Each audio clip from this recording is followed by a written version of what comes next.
Welcome, ladies and gentlemen. I'm Jim McGillen, and this is Conversation with the Authors.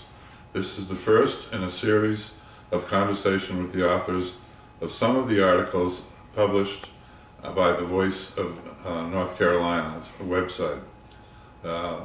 You can reach that website by going to voiceofnc.com. We are delighted to have with us here today Lieutenant Colonel Donald C. Van Roosen, who retired from the Army in 1970. Don was one of the soldiers that stormed the beaches of Normandy on D-Day on June 6, 1944. He is here today to provide us with an eyewitness account of the events surrounding the greatest amphibious landing in military history.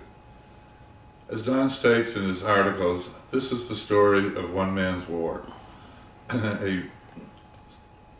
through the eyes of a 19-year-old private, an infantryman who grew to be a leader of men in one of the greatest battles in our history. Don, tell us a little bit about what was leading up to the war and what persuaded you to go into the Army when I gather you were in school. Well, leading up to the war, I think it varied all across the country. People in the Midwest tended to be not isolationists, but out of it. But on the East Coast, we were very aware of what had happened, and my family in particular had, my sister had gone to Heidelberg one summer for schooling, and my father had been to Paris, and my brother had been to Holland. So we had a good deal of exposure to the events of Europe, and were quite aware of the evil that had been created in Europe. So that was the background that I faced as a sophomore at Harvard, and I began to think more seriously about enlisting, and finally did in April of 1943. Had you ever been to Europe before, Don? Yes, I went with my mother in 1938, and we had occasion to travel to England, Scandinavia, and then we ended up in Germany, in Bremen and Hamburg. And did you encounter any unusual people there? Did they all look normal, or was it? Did you see any signs of war? Well, we had a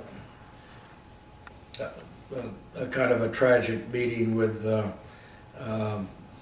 some of the people that were there, especially Jewish people. All right, I was sitting with my mother on the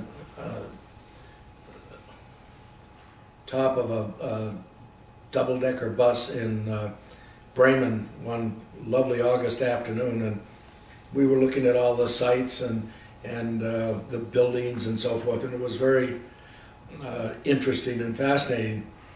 And somewhere along the line, the man seated behind us leaned forward and, talking to my mother, said, "Would you get off at the next stop? I have something very important to ask of you." And mother was equal to the challenge. And we got off and sat at a little table in an outdoor cafe, and he quickly came to the point, said, "I'm Jewish, and I don't think I'll be alive in 6 months." And that got our attention very, very quickly, obviously. And he went on to say the reason why he asked us to get off the bus was that if he wrote a letter to his 2 sisters in Florida, he was sure that the letter wouldn't get through. So what he was asking Mother to do was to take a letter back to the United States and mail it there in the hope that his last conversation or writing with his sisters would take place. And Mother took the letter and mailed it, and about 6 months after we got back from Europe, the sisters wrote to Mother and said, our letters are being returned, so we think our brother is in a concentration camp, and his worst fears are being realized. Okay. After you joined the Army, what did your basic training was like? Where did you go for it, and what was involved in it? We went from where I lived in Newton, Massachusetts, by train out to Fort Devens, and we went through the usual induction process, uniforms and various shots, and no classrooms or anything like that. It was all kind of mechanical, just getting us ready to ship down to the training site. And in my case, it was Camp Wheeler in Macon, Georgia, and it was a 2-day trip, and we arrived down there to be very impressed by the camp itself. It was a new one and was in beautiful condition, and the soldiers that were down there finishing up their training looked very professional. They looked like they knew what they were doing, and I think we all secretly hoped that we could turn out as well as they looked. And so we went through 16 weeks of training. In my case, it was heavy weapons, 81 millimeter mortars and 30 caliber water-cooled machine guns. And halfway through the training, we were on an obstacle course that where you grabbed a rope and swung across a pond against a wall, and the rope became muddy and wet, and I slipped and banged into the wall and doubled up my left knee, and I got a cartilage caught in there, and so they had to operate on it, and that was fine. I got a week to spend at home. And when I came back, I switched to another battalion to finish up my training. And at the end of the time, we were